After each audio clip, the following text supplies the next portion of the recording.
제가 어디에 갔을 때 사람들에게 받는 질문이 있습니다. 혹시 그리스도인 아닙니까? 저에 대해서 그리스도인임을 묻는 질문을 합니다. 또 어떤 분들은 저에게 혹시 목사님 아니십니까? 그런 질문을 받게 되어집니다. 전혀 모르는 분들에게 이 질문을 받을 때 저에게 두 가지의 생각이 일어납니다. 이분이 지금 긍정적인 의미에서 나에게 이 질문을 하는 것일까? 나에게 그리스도인다움의 어떤 모습이 있기 때문에, 목사다움의 어떤 모습이 있기 때문에 이 질문을 하는 것일까? 먼저 생각하게 됩니다. 또 한편으로는 부정적인 측면에서 혹시 이분들이 어떤 안 좋은 생각으로 나에게 그렇게 판단을 하고 질문을 하는 것은 아닌가? 이런 질문을 받을 때 저 자신에 대해서 또 그들에 대해서 여러 가지 생각이 일어나곤 합니다. 여러분, 우리는 모두가 그리스도인들입니다. 과연 그리스도인은 누구일까요? 그리스도인의 증거가 과연 무엇일까요? 만약 우리가 정말로 진정한 그리스도인이라면 내가 정말 그리스도인이 누구인지를 잘 알고 우리는 살아가야 할 겁니다. 한 걸음 더 나아가 정말로 내가 그리스도인이라면 그리스도인다운 징표가 나에게 분명히 나타나야 할 겁니다. 많은 경우에 우리는 그리스도인이라 하면 그 사람이 그리스도인 증거를 교회를 출석하는 것을 기준으로 삼는 경우가 많죠. 교회를 다니면 모두가 다 그리스도인이라고 우리가 단정 지을 수 있을까요? 뉴욕에는 한 450개의 교회가 있다고 합니다. 상당수의 뉴욕의 한인들이 한인교회를 출석하죠. 식당에 가면 나는 그리스도인입니다 라는 어떤 사인을 한 그런 모습, 그런 징표들을 보게 됩니다. 가게에 들어가면 또 나는 그리스도인입니다, 교회를 다닙니다, 그런 어떤 액자를 또 보곤 합니다. 만나서 이야기를 하면 거의가 다 교회를 다닌다라는 분들이 의외로 많습니다. 어떻게 보면 굉장히 반갑고 즐거운 일이기도 하지만 정말로 교회를 출석하는 모든 사람들이 그리스도인으로서 하나님 앞에 인정을 받는 자인가? 그렇게 마음의 생각이 듭니다. 그리스도인이라는 이 말이 가장 먼저 생긴 교회가 오늘 본문에 소개되죠. 안디옥 교회였는데 최초의 이방인 교회였습니다. 사도행전 2장의 첫 교회 예루살렘 교회가 시작되어지죠. 안디옥에 이제 두 번째 이방인 교회이면서 최초의 이방인 교회인 안디옥 교회가 개척이 되어집니다. 안디옥은 당시 수리아의 수도였습니다. 지금 이 안디옥은 안타키아라는 도시로 터키에 위치한 소도시입니다. 그러나 그 당시에는 세계 교역의 중심지였고요, 가장 아름다운 도시여서 동방의 면류관 그런 별명을 얻기도 했습니다. 동양과 서양이 만나는 길목에 있는 이 도시는 물물 교환의 중심지였습니다. 이 도시는 이교 문화의 중심지였고 아폴로 신전이 있어서 거기에서 많은 창녀들이 사랑과 성매매를 하는 타락한 도시였습니다. 교통이 좋아서 여기저기서 쫓겨난 많은 외국인들이 와서 사는 그러한 도시이기도 했습니다. 그러다 보니까 거지도 많고 깡패도 많았다라고 하죠. 근데 그곳에 교회가 개척되었고 오늘 본문에 소개되어지는 안디옥 교회가 오늘 바로 그 교회입니다. 우리에게 좋은 본을 보여주는데 최초로 이방인 교회로서 그리스도인이라고 하는 용어가 생긴 교회입니다. 이 그리스도인, 영어로는 우리 크리스찬이라고 하죠. 크리스찬이라는 이 단어는 두 단어의 합성어입니다. 크라이스트라는 헬라어에서 나온 용어 접두어와 또 IAN은 라틴어에서 나온 말인데 무엇에 속해 있다, 속해 있는 사람을 의미합니다. 그리스도인이란, 크리스찬이란 그리스도에게 속한 사람, 그리스도의 사람 의미가 있습니다. 정말로 그 사람이 그리스도에게 속했는가? 그 사람이 그리스도에게 정말로 속했다면 분명히 외적인 증거가 있습니다. 오늘 본문의 안디옥 교회는 우리에게 그리스도인의 참된 증거가 무엇인지 그 표징을 보여주죠. 첫째로 그리스도인, 그리스도를 위하여 고난받는 자입니다. 오늘 본문 19절을 볼까요? 그때 스데반의 일로 일어난 환난으로 말미암아 흩어진 자들이 베니게와 구브로와 안디옥까지 이르러 유대인에게만 말씀을 전하는데 20절에 그 중에 구브로와 구레네 몇 사람이 안디옥에 이르러 헬라인에게도 말하여 주 예수를 전파하니 21절에 주의 손이 그들과 함께 하심에 수많은 사람들이 믿고 주께 돌아오더라. 안디옥 교회의 개척 배경입니다. 주 예수 때문에 흩어진 사람들이 안디옥 교회를 개척했죠. 여기 멤버들을 주목할 필요가 있는데 안디옥 교회 성도들은 학벌이 좋은 사람들 아닙니다. 돈이 많은 사람도 아니고요. 사회적으로 출세한 사람들도 아닙니다. 믿음 때문에 고난받는 사람들이 박해를 피해서 개척한 교회가 안디옥 교회입니다. 믿음의 목숨을 건 성도들이 모여 개척한 교회입니다. 환난을 당했을 때 핍박을 피하여서 복음 때문에, 예수님 때문에 떠돌아다니던 사람들이 전도해서 모인 교회입니다. 여러분, 그들이 당한 고난은 애매한 고난이었죠. 믿음 때문에 환난을 당하여서 흩어지다가 안디옥에 이르렀습니다. 고난 때문에 그들은 원망하지 않고 그 고난 속에서도 그들은 교회를 개척하는 것을 우선순위로 여겼습니다. 그리고 마침내 교회가 세워지고 그리스도인이라 라고 하는 사람들에게 별명을 얻게 되었습니다. 그리스도인이란 이 의미는 예수님에게 속하였다 의미이기도 하지만 작은 예수라고 말할 수 있는 의미가 있습니다. 환난 중에서도 목숨을 걸고 환난 중에서도 모든 인생을 걸고 교회를 세우고 그리스도인이라고 인정을 받았던 그 안디옥 교회, 그들이 바로 진정한 그리스도인의 모습입니다.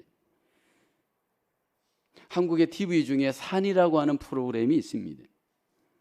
우리에게 산을 소개하는 프로그램이고 등산가들의 어떤 과정을 이제 우리에게 소개하는데, 그 프로그램 중에 한 번은 네팔의 세계에서 제일 높은 산 에베레스트 산을 등산하는 등산인들의 삶을 소개하는 내용이 방영이 되었습니다.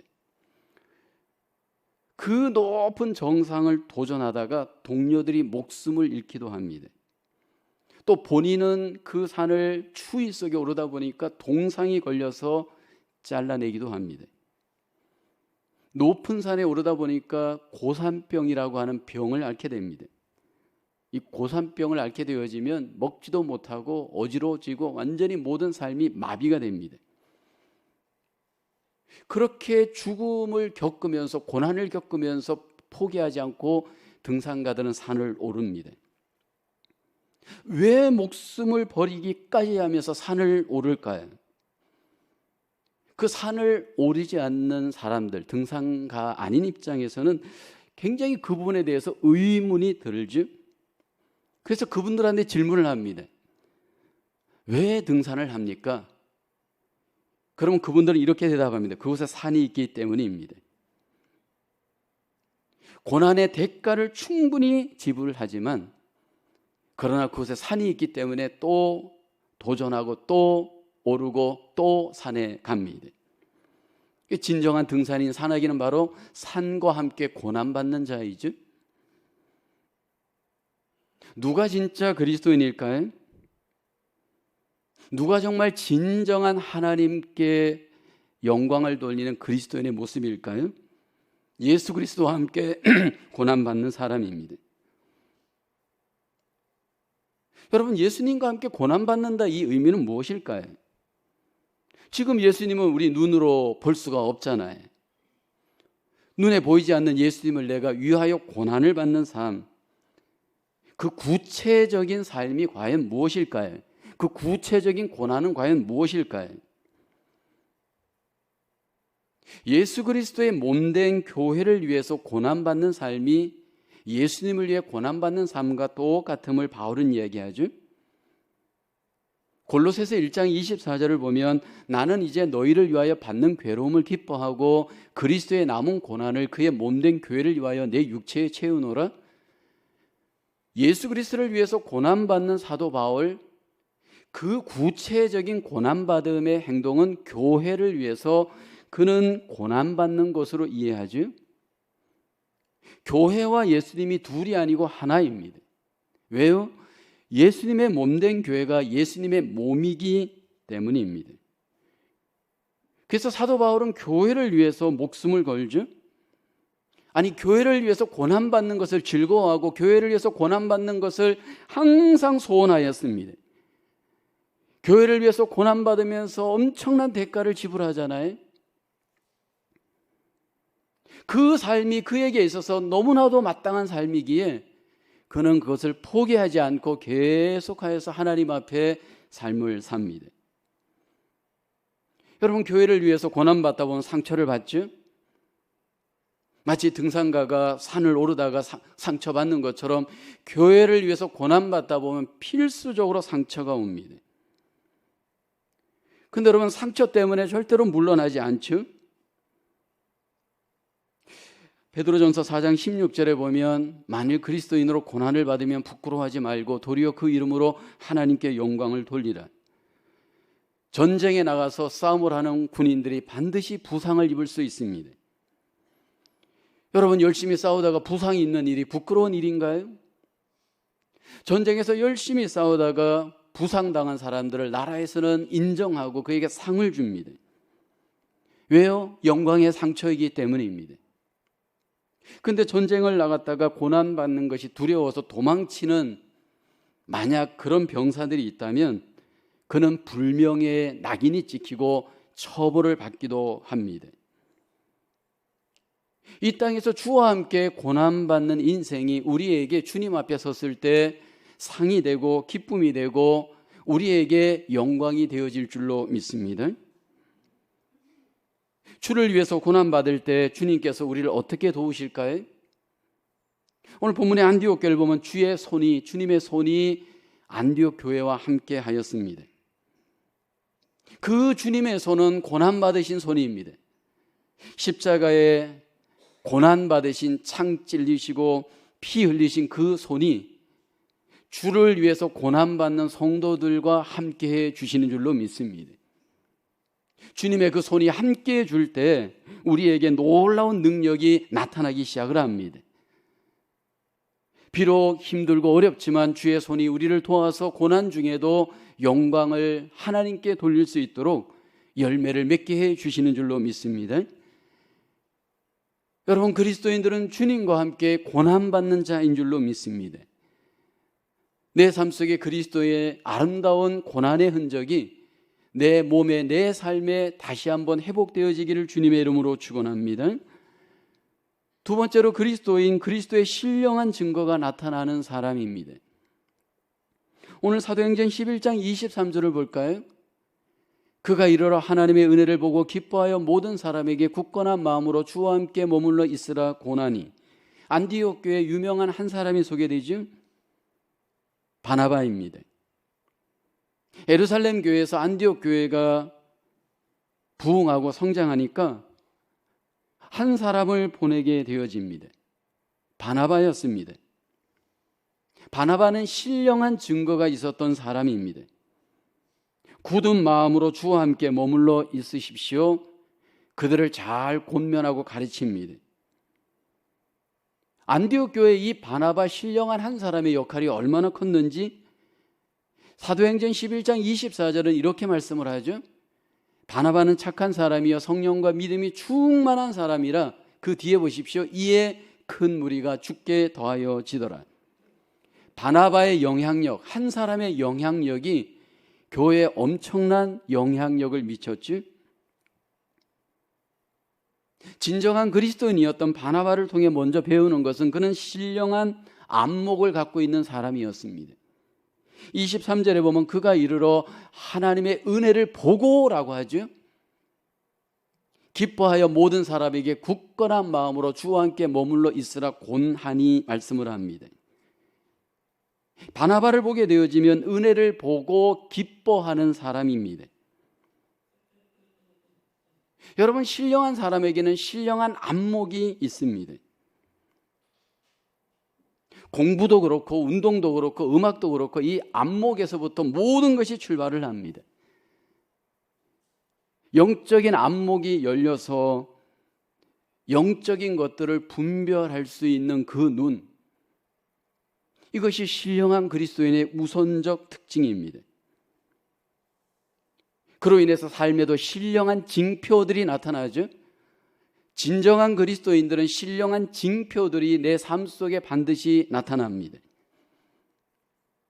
미국의 18세기 유명한 부흥사였고 목회자였던 찰스 핀이라는 분이 있습니다. 그는 신령한 증거, 그리스도인의 신령한 증거를 35가지를 제시했는데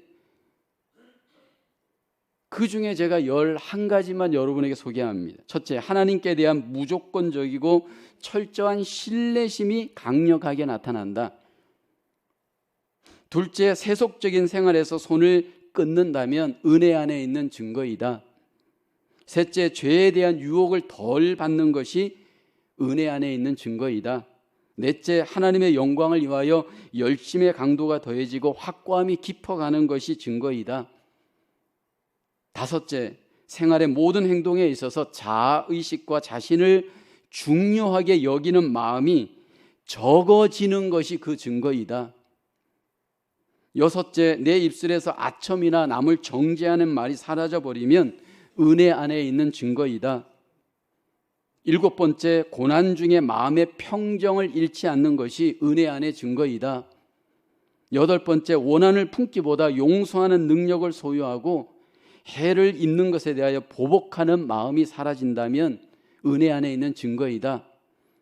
아홉 번째, 하나님이나 영혼을 위하여 어떤 일을 하는 것을 희생이라고 생각하지 않는 것이 은혜 안에 있는 증거이다. 열 번째, 하나님과 다른 사람들에게 감사하고 있다면 은혜 안에 있는 증거이다.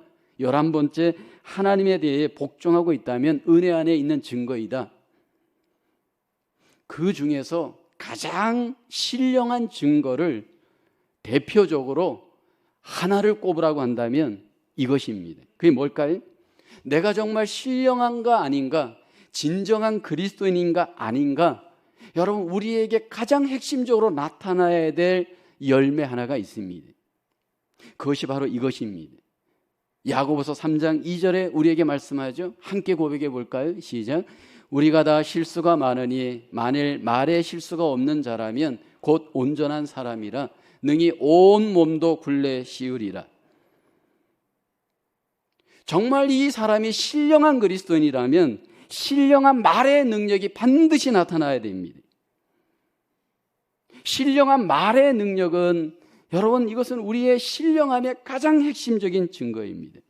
이 사람이 이 교회 안에 신령한 리더인가 아닌가, 이 사람이 이 직장에, 이 가정에 신령한 사람인가 아닌가, 말을 통해서 알 수 있습니다.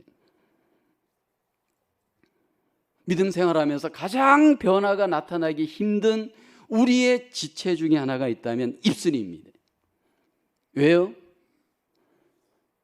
야고보서 기자는 우리의 혀에 쉬지 아니하는 독이, 죄가 지금 흐르고 있다 말씀을 합니다. 야고보서 3장 8절에 이렇게 말씀하죠. 혀는 능히 길들일 사람이 없나니 쉬지 아니하는 악이요 죽이는 독이 가득한 것이라. 사단이 가장 우리를 이용할 때 여러분 공격하는 부분이 우리의 혀, 우리의 말입니다. 하나님의 은혜를 가장 제한하고 신령함을 가장 부정하는 일이 바로 말입니다. 하나님은 우리를 향해서 이렇게 경고합니다. 에베소서 5장 3절 4절에 음행과 온갖 더러운 것과 탐욕은 너희 중에서 그 이름조차도 부르지 말라. 이는 성도에게 마땅한 바니라. 그리스도인에게 마땅한 바라는 거예요. 누추함과 어리석은 말이나 희롱의 말이 마땅하지 아니하니 오히려 감사하는 말을 하라. 그리스도인에게 있어서 그리스도인됨이 나타나야 될 가장 우선적인 여러분 부분이 바로 말입니다. 오늘 본문의 안디옥 교회의 바나바는 신령한 말의 증거가 그에게 있었어요. 23절을 볼까요? 그가 이르러 하나님의 은혜를 보고 신령한 안목을 갖고 기뻐하면서 모든 사람에게 말하잖아요. 굳건한 마음으로 주와 함께 머물러 있으십시오. 여러분, 고나였어요. 여기 고나다라는 말은요, 격려의 의미가 있어요. 헬라 파라클레시스라는 원어를 보면 이것은 격려의 의미가 있습니다. 바나바는 격려하는 사람, 위로하는 사람이었습니다. 여러분, 성경은 말이 생명이 있음을 우리에게 말씀을 합니다. 잠언 18장 21절에 보면 죽고 사는 것이 혀의 힘에 달렸나니 혀를 쓰기 좋아하는 자는 혀의 열매를 먹으리라. 이 사람이 정말 신령한 사람이라면 반드시 신령한 말을 할 수 있어야 됩니다. 그 사람이 바로 진정한 그리스도인의 모습입니다. 여러분, 교회 가운데 권사의 직분이 있어요. 여기 고나다라는 말을 오해하지 마셔야 됩니다. 물론 한국어로는 우리는 권면 이렇게 위로 이렇게 해서 권사하지만 사실 이 고나다라는 말은 정확하게는요, 격려하는 말이에요. 그 사람의 약점을 꼬집어 비난하고 정죄하고 여러분 가르치는 것이 아니고 그 사람을 권면하되 여러분 격려하면서 권하는 사람이 권사예요. 왜 우리가 권사를 세우느냐 하면 약한 자들을 잘 위로하고 격려하라고 교회에 세우는 직분입니다. 많이 공부를 했다고 권면 잘하지 못합니다. 여러분, 나이가 들었다고 또 반드시 격려를 잘하는 것도 아닙니다. 신령한 그리스도인은 어떻게 잘 위로하고 격려할 수 있는가 하면 궁극적인 상담자이신 우리 안에 계신 성령님 의지할 때 성령의 힘으로 우리는 권면하고 위로하고 격려할 수 있습니다. 요한복음 14장 26절 볼까요? 보혜사 곧 아버지께서 내 이름으로 보내실 성령 그가 너희에게 모든 것을 가르치고 내가 너희에게 말한 모든 것을 생각나게 하리라. 여러분, 성령님이 우리를 신령하게 말을 할 수 있도록 도와줍니다. 그래서 말을 할 때 내 안에 생각대로 말하시면 안 됩니다. 이것이 과연 성령님이 기뻐하시는지, 성령님의 뜻을 따라 성령의 인도를 따라 말할 줄 아는 사람이 신령한 그리스도인의 모습입니다. 신령한 그리스도인은 성품의 증거가 나타납니다. 왜냐하면 하나님은 우리를 하나님의 형상으로 만들었습니다. 우리는 하나님을 닮도록 하나님께서 우리를 만들었습니다. 그래서 예수 그리스도를 믿으면 하나님을 반드시 닮아 성품의 변화가 반드시 나타납니다. 오늘 본문에 바나바는 착한 사람이요 성령과 믿음이 충만한 자라고 말씀을 하죠. 여러분, 믿음 생활하면서 성품의 변화가 없다. 여러분, 이것은 무언가 문제가 있는 겁니다. 반드시 성품은 하나님이 우리를 변화시켜 주십니다. 오늘 본문의 바나바를 보면 착하다 의미의 단어를 쓰잖아요. 마음의 선함, 그리고 그뿐만 아니라 행동의 선함도 그에게 나타났습니다. 그래서 우리가 예수 그리스도를 믿고 신령한 그리스도인이 되어지면 그 마음에 항상 주님이 원하시는 선의 추구를 마음에서 가치로 여기고 목표로 삼고 여러분 따라갑니다. 예수님이 이 땅에 오셔서 우리에게 복을 말씀할 때 그 복의 시작은 마음에 있고 그 복을 누릴 수 있는 컨디션은 우리의 마음에 달려 있음을 말씀하잖아요. 마태복음 5장에 보면 팔복을 보세요. 전부 복이 마음에서 시작되어지고 마음에서 이루어지고 마음으로부터 결정되어짐을 말씀을 해요. 하나님이 일하시는 사람은 그 마음이 주님이 기뻐하시고 원하시고 추구하는 마음으로 준비되어지기를 주님은 원하셔요. 능력이 좋고 기술이 좋고 뭐 어떤 세상적인 그런 어떤 사람이 절대로 아닙니다. 우리 안에 이 성품의 열매도 내가 맺는 것 같지만 내 안에 계신 성령님이 반드시 맺게 하십니다. 갈라디아서 5장 22, 23절을 보면 우리가 잘 아는 성령의 9가지 열매가 소개되어져요. 오직 성령의 열매는 사랑과 희락과 화평과 오래 참음과 자비와 양성과 충성과 온유와 절제니, 그 뒤에 말을 보세요. 이 같은 것을 금지할 법이 없느니라. 성령의 열매를 맺지 못하게 금지하게 만드는 우리 속에 두 가지의 대적이 대표적으로 있어요. 하나는 육체의 소욕이에요. 우리 안에 타고난 기본적인 기질이 주님의 성품을 품지 못하도록 우리를 공격합니다. 또 하나가 율법입니다. 여러분, 유대인들에게만 율법이 있는 게 아니에요. 우리에게도 다 법이 있어요. 그 나름대로의 율법을 갖고 우리 안에 뭐 그렇게 살 필요가 뭐 있어? 그러면서 맺지 못하게 합니다. 그런데 궁극적으로 성령님이 인도하시는 신령한 그리스도인들은 성품의 열매를 반드시 맺게 하십니다. 동시에 다발적으로, 때로는 점진적으로, 때로는 급진적으로 반드시 맺게 합니다. 그래서 바나바와 같은 사람으로 우리를 하나님이 만들어 가십니다. 그리고 그 완성되어진 모습은 결국은 사랑입니다. 여러분, 믿음 생활은 결국은 주님의 사랑을 우리가 회복하는 겁니다. 근데 오해하지 말아야 될 것은 그 사랑은 인간적인 에로스의 사랑이 아닙니다. 어떤 친구 간의 필로아적인 사랑이 아닙니다. 주님이 우리를 사랑하신 것처럼 우리도 서로 사랑하는 겁니다. 만약에 우리 속에 그러한 선한 사랑의 모습이 없는 믿음 생활, 만약 그리스도인의 삶을 산다면 어쩌면 나는 잘못된 방향을 가고 있는 것일 수 있습니다. 반드시 필연적으로 하나님이 그 열매를 맺도록 우리를 도우시는 줄로 믿습니다. 내가 그리스도인이라면 내 속에 바나바와 같은 이런 아름다운 모습이 성품으로 나타나고 말로 나타나고, 그래서 신령한 모습으로 하나님 앞에 열매를 맺고 영광을 돌릴 수 있는 저와 여러분 되어져야 할 줄로 믿습니다. 세 번째로 그리스도인, 어려운 자를 구제하는 자입니다.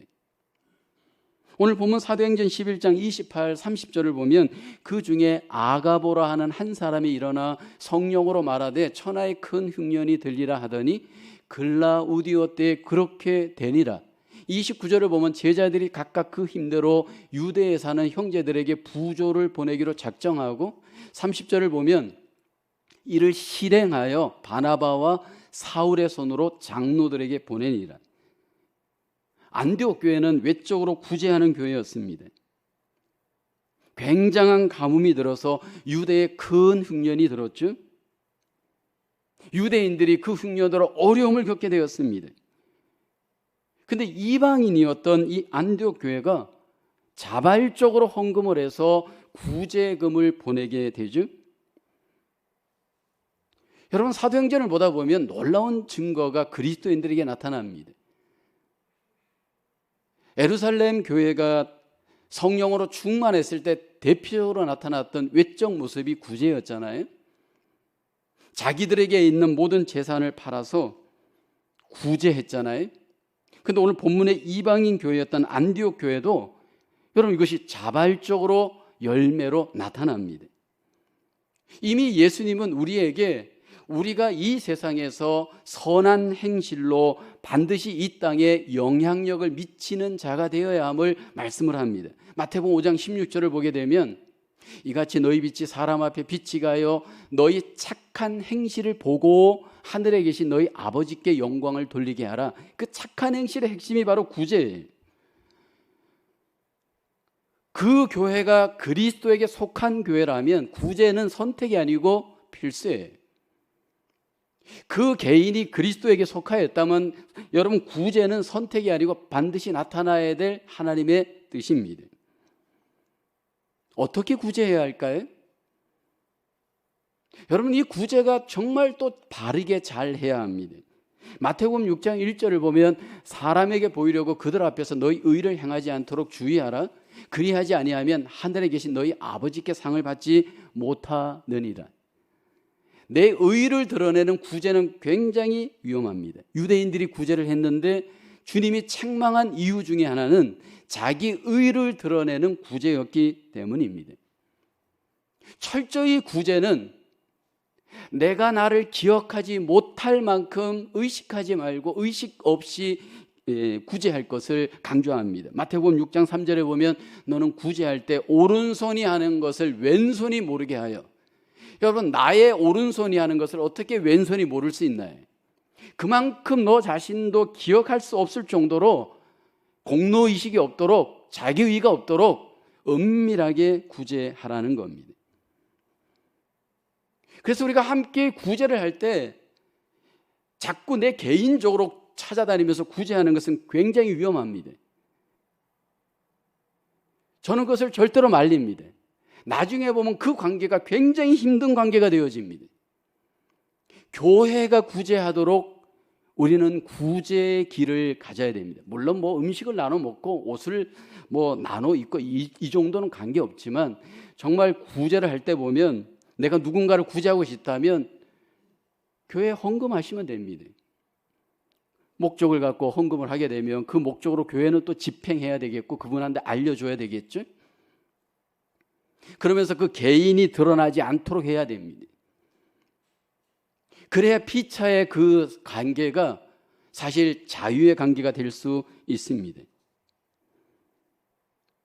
사도행전의 초대 예루살렘 교회가 성령 받고 나서 하나님께서 그들에게 거룩한 부담을 주신 것이 바로 구제잖아요. 오늘 본문의 안디옥 교회도 마찬가지죠. 교회가 선교해야 되고 교육해야 되고 교제해야 됩니다. 근데 여러분, 구제도 우리가 해야 합니다. 근데 우리가 구제를 할 때 또 하나 오해하지 말아야 될 것은 구제를 전도로 연결하는 것은 위험합니다. 내가 돕기 때문에 이 사람 반드시 교회에 와야 된다, 그 생각 버려야 됩니다. 구제는 구제로 끝나는 겁니다. 그리고 구제를 하고 나서 반드시 우리는 잊어버려야 됩니다.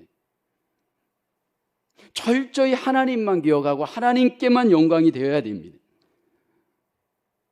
중요한 것은 이 구제를 하는 일에 있어서 돈이 많든 돈이 적든 우리는 다 함께 참여하는 것이 중요합니다. 오늘 본문 29절을 보세요. 안디옥 교회가 제자들이 각각 그 힘대로 유대에 사는 형제들에게 부조를 보내기로 작정하잖아요. 두 가지의 모습이 나타나는데 하나는 각각, 그 다음에 하나는 힘대로, 자기 능력대로 한다는 겁니다. 어떤 분들은 교회 생활하는 데 있어서 이 헌금에 대해서 부담이 되신다 말씀하는 분들이 있습니다. 왜 부담이 될까요? 내 힘에 넘치도록 하니까 부담이 되겠죠. 근데 여러분, 하나님이 우리에게 주신 은혜는 내 능력껏 하시는 게 하나님이 원하시는 뜻입니다. 각각 우리가 하고 하나님이 주시는 마음으로 내 능력껏 하시면 됩니다. 중요한 것은 내가 드러나는 것이 아니어야 합니다. 구제를 하든 헌금을 하든 하고 난 뒤에는 우리는 잊어버려야 됩니다. 오직 하나님의 은혜만 나타나고 하나님의 영광만이 나타나기 위해서는 여러분, 우리의 공로의식을 갖지 않도록 우리는 잊어버리는 것이 너무너무 중요합니다. 제가 아는 어떤 한국의 장로님이 계셨습니다. 크게 수산업을 하시는 분이었습니다.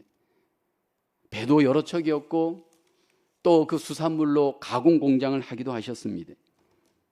교회 헌금의 3분의 1을 이 장로님이 담당할 정도였습니다. 또 그 장로님 공장에 근무하는 직원들도 그 교회에 또 출석을 많이 했습니다. 그러니까 사실 그 교회가 장로님과 그 직원들이 거의 뭐 좌지우지할 정도로 그렇게 재정적인 영향력을 미쳤습니다. 이 장로님이 교회에 필요한 어떤 물질적인 부분이 있으면 뭐 앞장서서 도네이션 하셨습니다. 목사님 승용차도 사드리고 뭐 컴퓨터에다 프로젝터에다가 교회 교육관에다 모든 것들을 이분이 그냥 감당을 했습니다. IMF가 왔습니다. 결국은 모든 것들이 다 넘어가게 됐죠. 그러면서 그 장로님만 어려워진 게 아니고 그 교회가 어려워지게 되었습니다. 3분의 1 정도 헌금을 하던 장로님이 헌금을 못하고 그뿐만 아니라 오히려 더 어려운 상황이 되니까 구제를 할 정도의 상황이 되어버린 겁니다.